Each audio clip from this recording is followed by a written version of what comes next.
Hi, Claire and James here. Just before we get stuck into this week's episode, we wanted to let you know the exciting news that the Midlife Reset audit is now live.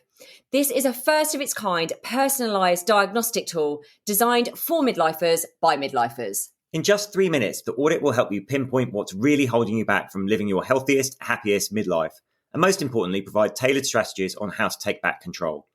Midlife doesn't have to be a time of uncertainty. It can be an era of growth, discovery, and well-being. So to go ahead and take the audit, go to themidlifementors.com/audit. It's Men's Health Awareness Month, so it's fitting that for this episode we've got engineering and history TV presenter Rob Bell talking about the importance of male friendships and the strength of having a community of men around you. We discuss why men find it more of a struggle to maintain social networks as they age, and what can be done to encourage either group or one-to-one interactions, so men can really thrive at midlife and experience the positive mental and physical effects of community. We hope you enjoy listening.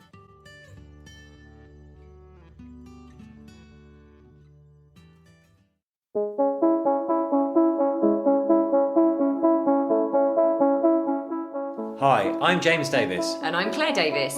We're the Midlife Mentors, here to lift the lid on how to achieve health and happiness. The balanced, no-nonsense way.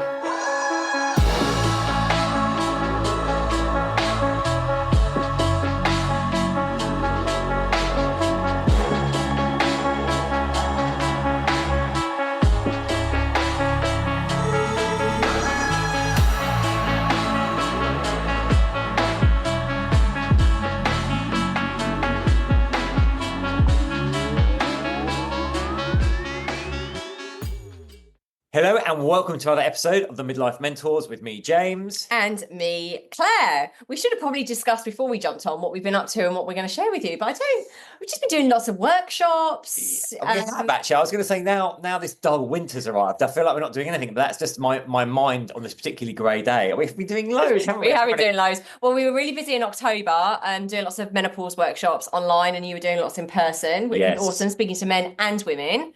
And then you've got your course, your free course running next week. I have. Do you want to explain a little? And then I'll put the link in the show notes for anyone that wants to join that. Yes, this is just for men, kind of, I guess, 45 plus. If you're feeling that your energy, your focus has gone, you're just not feeling you've got your va-va-voom anymore, this can be a free thing. I'm going to go live 7 a.m. every morning on Zoom. We're going to talk about the role of testosterone, why it might be low, what you can do about that from a lifestyle perspective. We're going to look at making sure you're living by your values, you're setting goals and going for them, a little bit about how you can exercise effectively in short bursts, a little bit about covering basic nutrition principles and how to show up better in your relationships. So yeah, we'll be covering all that. I ran it back in June and the guys that came on it loved it. It's free because the thing, men should have access to this type of stuff. So yeah, that's you can sign up for that. We'll put the link in the show notes and it's starting from Monday. Yeah, it's a safe space really for guys to come and share what's going on for them, because you guys don't ask for support and help, but you are struggling with different hormonal changes and stuff at midlife. So yeah, James is your little support network, gathering some guys together and explaining what's going on for you. So which leads us nicely into the guest for this episode. Very excited. So we are thrilled to be joined by Rob Bell. He is a broadcaster, podcaster and engineer. So Rob's an energetic, enthusiastic engineering and history TV presenter with a thirst for making stuff with his hands and understanding how things work. He also loves pushing his own physical limits through adventure and endurance sports. Welcome, Rob. Hi. Hello, guys. Thank you very much for having me on. Oh, it's great to have you. Just as I read that, thirst for understanding how things work. Were you like me as a child? I would get something and then like want to take it apart, try and understand it, but then never be able to put it back together again to make it work. Yeah, and you probably couldn't make them work. not just as a child, though. I have to say, James, that has happened to me more recently as well, when embarrassingly I made up a story because I took a moped that I bought I took it apart because it wasn't working very well. I didn't know how mopeds work. I'm an engineer. I can figure it out. But I'm not a garage mechanic. So I took it apart. I didn't really know what I was doing. I broke a couple of bits and then I left it because I got bored for a few months and then I forgot how it all went back together and I had to wheel it in bits to my local garage and say, oh, I've just moved in and someone left this in the garage. I wonder if it's got any value or you can put it back together or something. Ah, Love it. Love a that. man's pride. A man's No. pride. And Yeah, not it being, was. Yeah. being able to put something back together. No, I was always devastated as a child. You get a really cool toy and you think this is great, but then be like, I wonder how that all works. You pull it apart and then be like, oh no, now I can't get it back together. Listen, I love you, Mr. D, but putting things back together and fixing things, you have many talents. Only broken hearts. But, but DIY and putting things together is not synonymous with what I've known of you over the last 10 years. So. One tip then that I may give now that we have smartphones is, as you're taking it apart, take bits of video, little clips of video that just explains to yourself what you just did. Yeah. And then either play it backwards or, watch it back and go, okay, now I know. But smartphones. You see so much. So Rob, we're going to talk to you today about the importance of male-only communities and safe places. But just before we get into that, tell us a little bit about your endurance and adventure sports passion. Where did that come from and what kind of stuff have you done? I mean, that's a really interesting question, where that comes from. It probably comes from something deep within that I don't understand about, proving myself to someone, or proving myself to myself. So I don't fully understand that. I enjoy it. I enjoy the pain a little bit. I do, because I think what I get out of it is you put yourself in a situation that day-to-day life doesn't give you, and it's something completely different and something really, really challenging. And over the years, I've built up confidence in my own ability and my physical ability to keep going when it gets so hard, harder than you've known it before.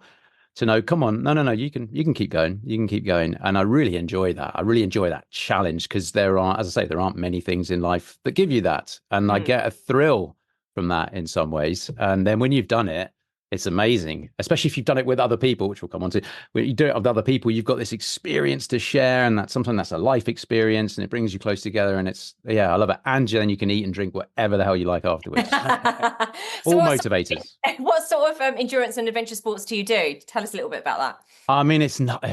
I've done a lot of running. I've run a lot of marathons. I ran 7 marathons on 7 continents in 7 days for a laugh once with a group of mates. Just a laugh. Just for a laugh. We raised a lot of money for charity, which was amazing. I'm really into a thing called swim run at the moment, which is really novel for me because it's an endurance sport, but you do it with a teammate, which is just everything for me. So you stay together as a team of 2, and you have to stay together. In fact, a lot of teams tie themselves together, tether themselves together, and it's a series of swims and runs. So you swim, then you run, then you swim, then you run, then swim, then you run. So you're running in your wetsuit, you're swimming in your shoes, and you just keep getting in and out of the water. It's lovely. The first one I did with a very good friend of mine, Jono, we did it in the Scilly Isles. So you run across the first island, then you swim to the next one, you run over it, and then you swim to the next one. Run. It's that kind of thing. It's amazing. It takes typically the race lengths that we do, Jono and I, my teammate, take us about 6.5, 7 hours. It's a good old slog. That's a lot of exercise. Yeah, so you can eat and drink anything you want. Oh, you're chucking it in. But you get to share all of that with a buddy, with a friend, and that's not just the race itself. That's all the training that goes up to it as well, and it's a reason to go and spend time with each other. Yeah. No, I totally get what you said there. I think as a man, like that thing of pushing yourself outside your comfort zone, trying to prove something, I think, to yourself more than anything, right? About, this is something I can get through, I can endure this and come through the other side. That's something that I've got, personal experience. Yeah, and I have. We're both quite competitive. I've become less competitive as I've got older, but we were certainly, when we first got together, super competitive with each other. Always trying to prove something to ourselves, but also slightly to the other one as well. The competitive nature is really funny because I don't consider myself competitive now. Up to the age of about, early 30s, I probably was, and my friends will tell you that. A game of tennis would get quite tense. Yeah. But passing each other every other game, having to go on opposite sides of the court, so you wouldn't get wound up by the other person.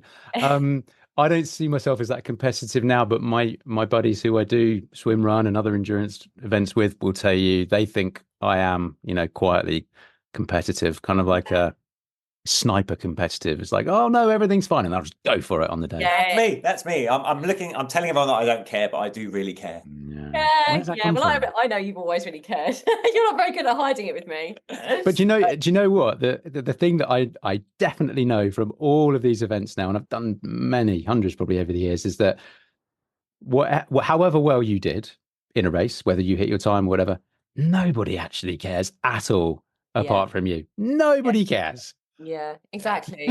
It's just Life goes on. I think we're most competitive with ourselves, and it is that kind of validation and the proving something to ourselves, which, like you said, I don't even know where that comes from within me, actually. I don't think it's necessarily a bad thing, actually. I think it's quite a good thing that we push ourselves outside our comfort zone and want to be the best versions of ourselves and really live life. What's the point in being too safe? Yeah, I like it. It works for me. I appreciate that's, it's not for everybody. Now, Rob, you're a big proponent of encouraging male communities that you think are vital for society and should be actively encouraged. Obviously, in the current climate, I guess we've seen like maybe what we could say the negative side of that in some ways, with things like the Andrew Tate movement that has been empowering, but maybe going into some sort of form of toxicity as well. So, how do you think men should be getting together, and why is it important? So I've only become conscious of this in the last few months or so. And I've been incredibly lucky, completely kind of unconsciously through my adult life, in that I have and have had a close network of friends, probably a dozen to 15 friends who I feel very, very close to, feel very, very safe with. And we all kind of know each other as well. And we have this really strong network. And a lot of that has come down to, I think, as you go through life and it gets more complicated and time pressures become more of a thing, it's a lot more difficult to do. And I think some people lose their friends. A lot of males lose their friends. Perhaps it's a lack of effort. I was very lucky in that I had this network and there was a structure behind it. We'd all meet up for 10 years. We all met up once a week in a local park, where local-ish to where we all lived, and we'd do a fitness session for an hour. And we'd go home. We wouldn't go to the pub afterwards and stuff. But within that hour and 15, you spent time with each other. You might have been teamed up with somebody. You wouldn't get loads of information from them, what their stresses or problems were, but you'd touch on it a little bit, and you just all kind of kept in touch. And it was great fun doing it. And this was all, I didn't realize that this had more value. I didn't realize until now the value that it had and has had for me as a male. And what has really struck home for me, I've recently become a dad for the first time. And so my time pressures are now slightly more squeezed than ever they have been before, where I could be almost as selfish as I like with my time. It was all about what I wanted to do and when I wanted to do it. So I'm seeing now that it takes even more effort, and it will take a real conscious effort for me now to stay in touch with my friends. So I can speak personally. I'm not an expert in this at all. I just speak very personally, and I know what I've got from this. And being conscious of it now over the last few months, I'm looking at the flip side of it. And I'm understanding that there is a flip side of it, where males, midlife, and perhaps more so than others, men in their kind of midlives, don't have the kind of network that I had. Many don't. And there's a solitude and perhaps a loneliness. And a lot of the time, I know that isn't something that's voluntary. I think a lot of those people who are in that situation don't want to be in that situation, but don't know how to get out of it, and probably don't know how they ended up in it in the first place. If they probably think back, I used to go to the pub, or I used to go and watch football, or I used to go out running, whatever it might be, with friends all the time. But it is, I see now that it is a real issue. It's a real problem. And then that solitude and loneliness, and not having a sounding board for ideas or for challenges and problems, can start to build up. I know, having spent time with my friends, even if it was just whilst we're sprinting next to each other on a muddy park on a rainy Tuesday night, I know that just by letting off a bit of physical steam, but also just being able to share whatever's going on with me very briefly, or sometimes longer, I always felt empowered by that. I always felt supported by that. And that has backed itself up incredibly now. 7 weeks ago, when my daughter arrived, the amount of support I had coming through my friends. Thank you very much. That was all my work, obviously. The amount of support I had through my friends was unbelievable. Just checking in, just making sure I'm all right, just making sure, how am I dealing with sleep, how am I dealing with it all, to the point where it got quite frustrating. I was like, come on, God, I've got time pressure now. I don't have time to respond to all your messages. No, I just absolutely formidable having that support, and I feel that helps me so much. And that's why I'm now conscious that not everybody perhaps has that. Yeah. I think from the female perspective, I know I'm very blessed to witness James have quite a similar thing. Actually, I would say from men I've met in the past or people I've been with in the past, that your network of friends is really strong. And it's really, really lovely to see that, actually. And I can see the huge benefits for James having that solid network of friends all the way from, boarding school. So he's got those friends that have gone all the way through with him, and they are so solid. And I think it's a beautiful thing because, like you said, it's a real problem. It's very, very real. And I think midlife men are struggling so much with, oh my goodness, so many pressures. They might have like young children, aging parents. They've got this real pressure as well, within themselves and from society, that they're the providers. Still a very real narrative that they're the providers, that they've got to, be strong and not be a crybaby and all that kind of stuff. And this pressure just kind of piles in on them. This is why midlife suicide is, like, in men, it's the highest cohort. It's in the UK. It's actually, so I realise, and women say to me, even when I talk to midlife women, I wish my partner would have more connections. I've really noticed a change in him. He's become very isolated. He doesn't go out so much anymore. So yeah, I think this, from the female perspective, I love to see James, and what you're saying there is so great, because you are receiving the benefit back from that, even if you're not having really deep conversations. Just by osmosis, you're being with the guys, and I think that's so healthy. It is, and I think there are very two distinct ways that I really enjoy the interactions with my friends. So one is that kind of group thing, this Tuesday night fitness club every Tuesday, every week. There are at least 4 of us, sometimes 15 of us there, and off the back of that, every 13 weeks we'd have a social, and in fact, you got fined if you didn't turn up, because the commitment was to your friends. And so if you didn't turn up, you'd get fined a £5 each time, and then that went into a pot at the end of season for the social. But then there's the one-to-one interaction that I get so much out of, and it's probably where I veer more towards. And I know this still, and I do this subconsciously.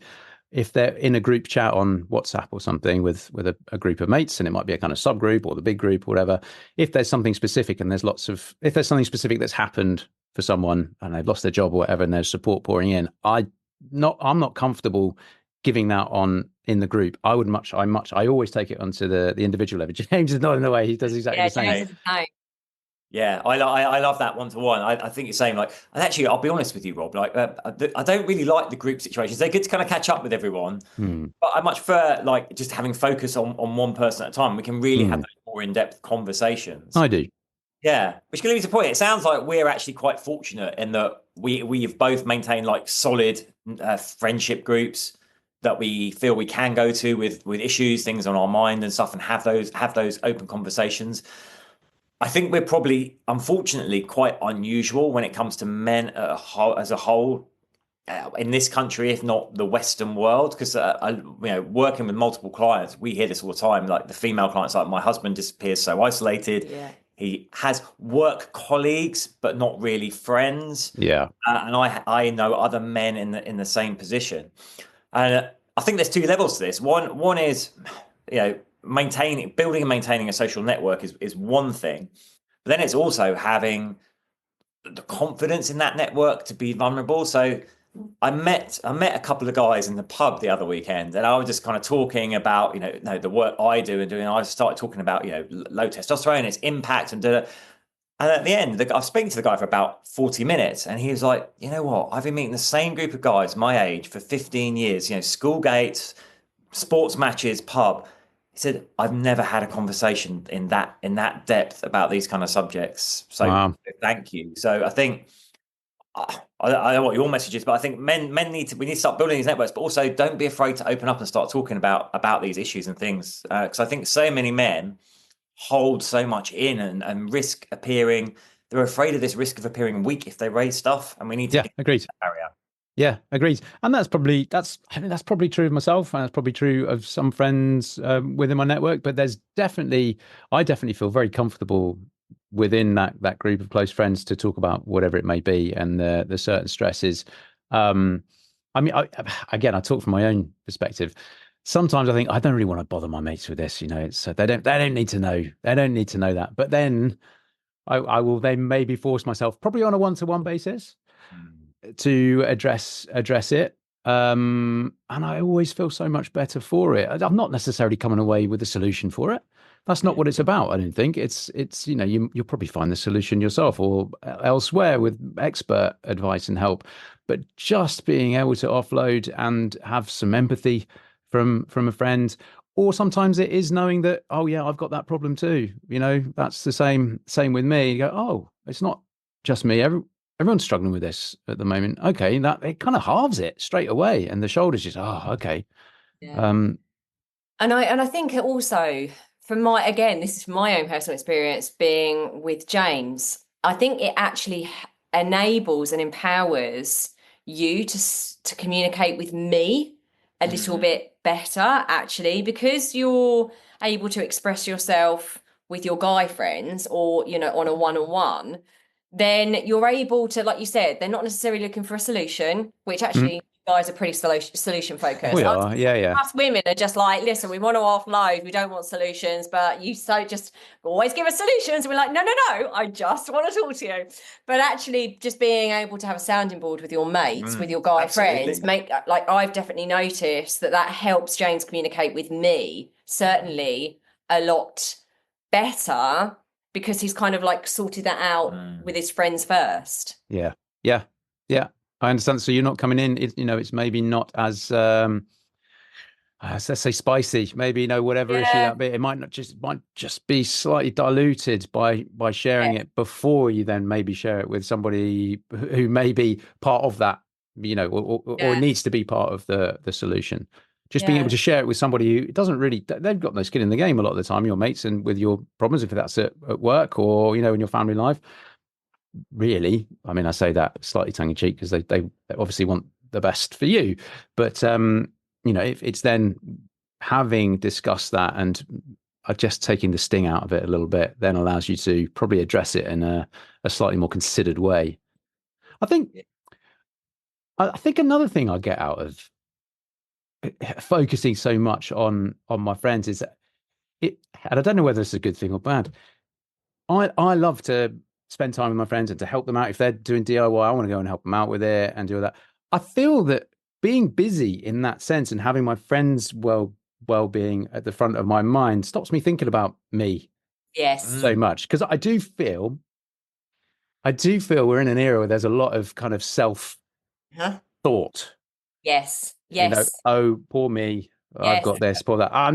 That's probably not very fashionable to say, but that is, I do feel quite strongly about that. And I feel by being busy and focusing your efforts outwardly, whether that's on community, whether that's in your family, whether it's your friends, whether it's something that matters to you, I don't spend that much time thinking about myself. And maybe that's just because I'm very fortunate, and I've had a lovely upbringing, very lucky in that respect.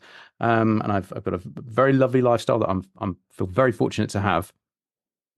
But yeah, I do wonder if there is an element of self that is present at the moment that maybe stirs up. I mean, I'm no psychologist, but maybe that stirs up a few things that don't need to be brought up and don't need to be thought through that heavily. Well, the antidote to anxiety is actually to be grateful and to give. We do a lot of navel gazing, and I think how we can combat anxiety, depression, that low mood is to look externally actually in the world and think, how can I give? How can I be part of a community? How can I not just be about me? Like, we completely agree with that. It's a really, it's a funny old world that we're living in, where everyone, I'll just say it, a lot of people play the victim. And so it's so inward focused. How dare you say that, Claire? Yeah, victim, just playing the victim, right? So actually, what you're saying there makes complete sense. You don't have so much time to think about yourself when you're giving of yourself to other people. It's really and having a network of close friends helps you do that. It's a vehicle. It's kind of there for you to, this guy needs some help with this at the moment, or you know what, I've got I'm in the car for 10 minutes. I'll just give Tommy a ring and just see how he's getting on, because I know he was moving house and that was all a bit stressful and ever, What you you know, do. that kind of Yeah. thing. Yeah, it's No, really. absolutely.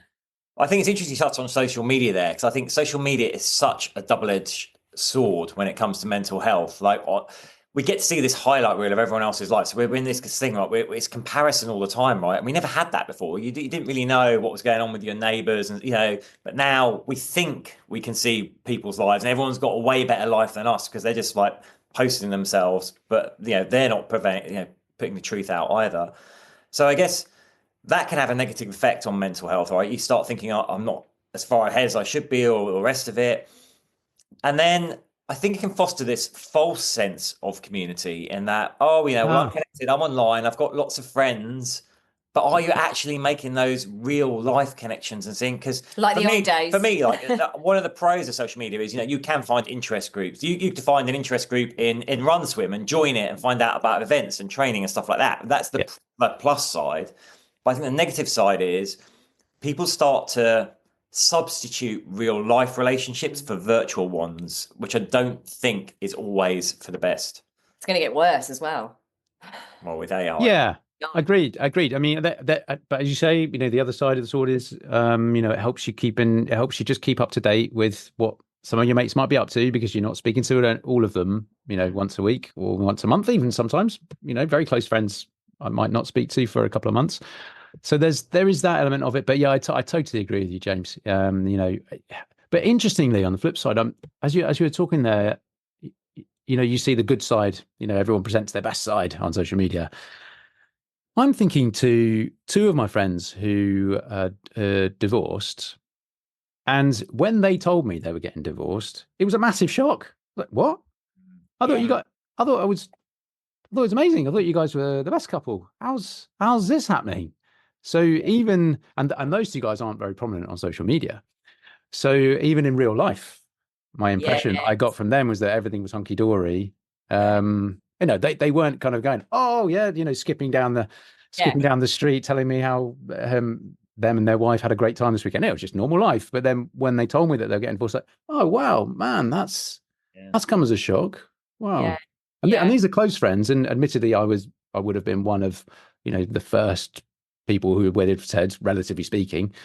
But even so, I don't know why, but what you were talking about there about social media and the best front made me think of that. And I have to say, for us women, that wouldn't be the case. Right. That's the difference. Yeah. So I'm here. I was saying to Rob before we jumped on, I said, should I just leave you and James to talk this one out yourself? And James was like, no, come on and have a female perspective. That I can almost guarantee that wouldn't happen to us women. We would be, this is the thing, this is what we do. Yep. We'd have been talking about that probably for months or years, that actually it's not quite going right. What can we do? And us all giving advice, or just listening to something over like months and months or years. So again, that's the real difference between men and women. And I suppose that's why it is important to have these conversations, but also your network, to give an opportunity for guys to speak about it a little bit more. But maybe here's the thing, you're just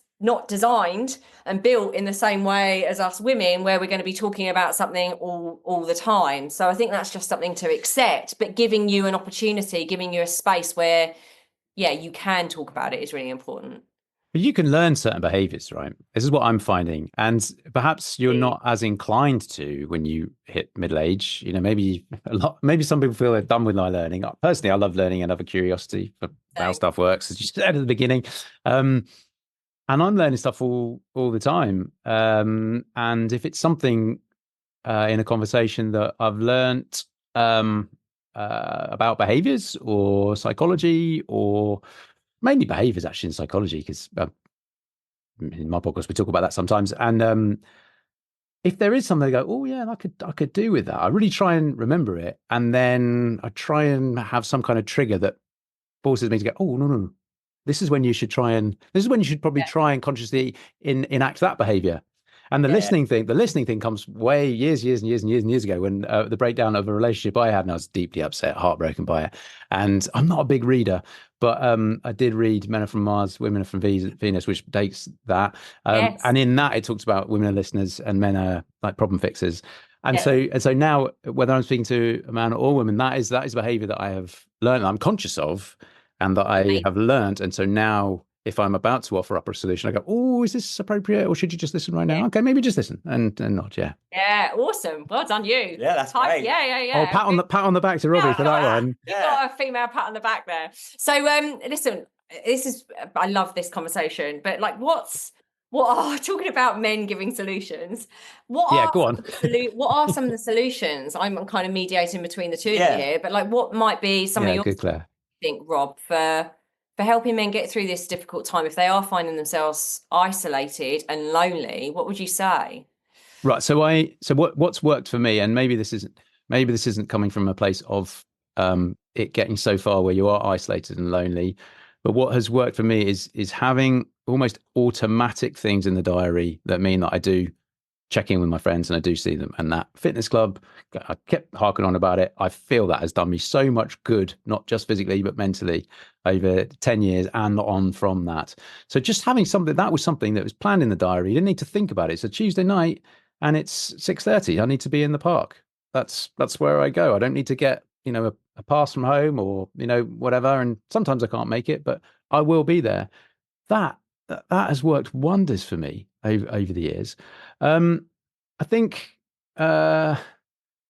other things that work. I think it's that mix of interactions as a group and as individuals.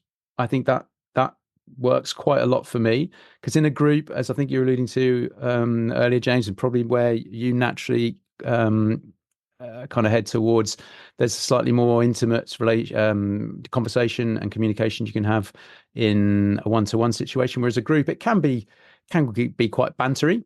It can be a bit sharp depending on a group of friends. I mean, I personally feel very safe within that conversation, and our banter isn't too sharp. It's all with love, and I know that, and no one ever takes offense from anything. But I appreciate that's not the same with all groups of friends. We actually did a list of this the other day about things.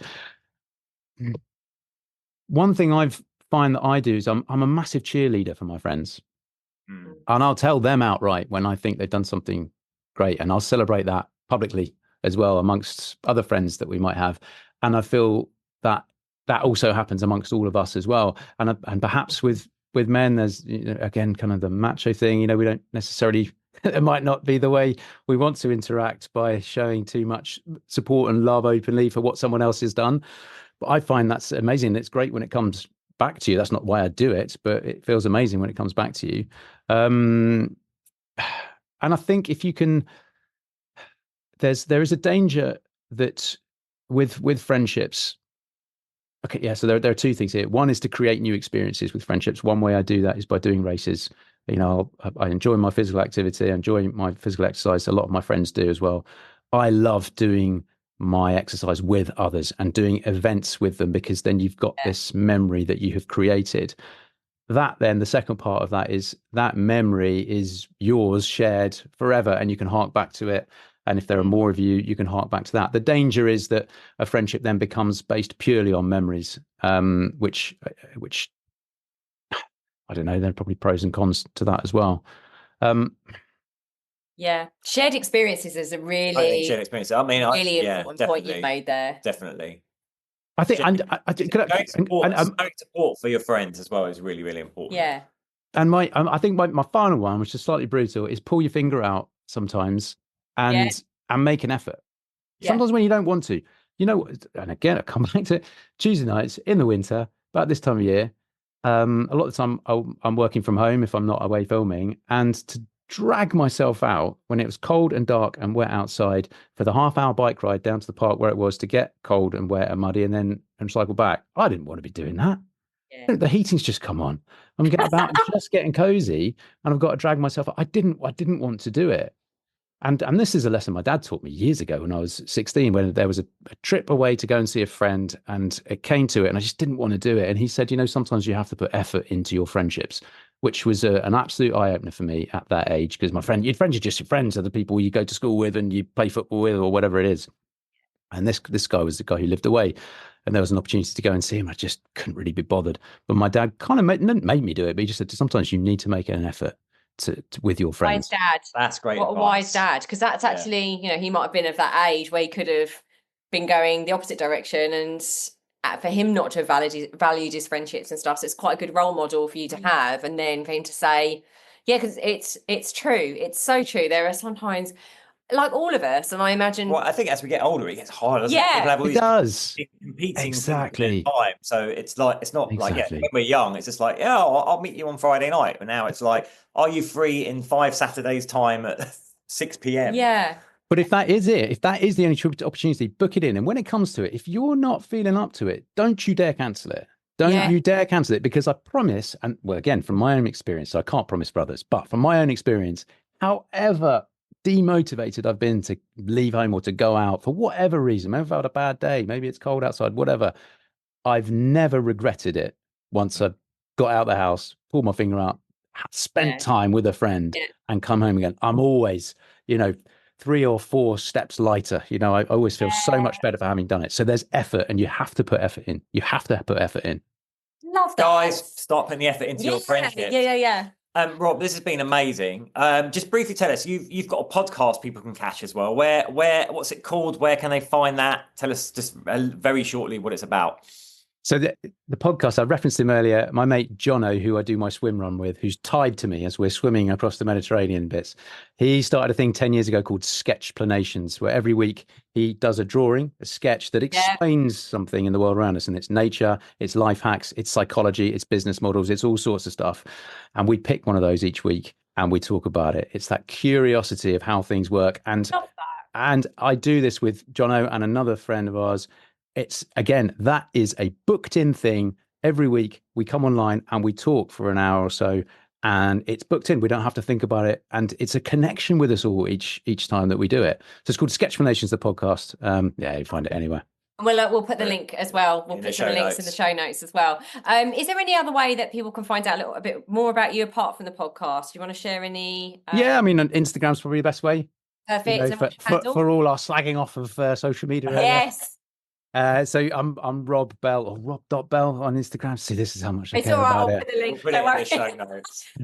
One of the two. Like me, people are saying, "What's your handle?" I'm like, I've got no idea. Yeah, I ask Claire, because Claire knows. if you see stuff with like trains or planes or submarines or something on the front, that's probably me. Yeah. Fantastic, Rob. It's been an absolute pleasure. I think it's such an important topic to keep talking about. So thank you so much for your time. Yeah, thanks, Rob. Thank you. And it's important for me and enjoyable for me to learn from others as well. So yeah, thank you. And I love what you guys are doing as well. It's really important that all the things you talk about are addressed and that we can come away with solutions. Thanks, Rob. That's very kind of you. Thanks so much. Take care. Bye-bye.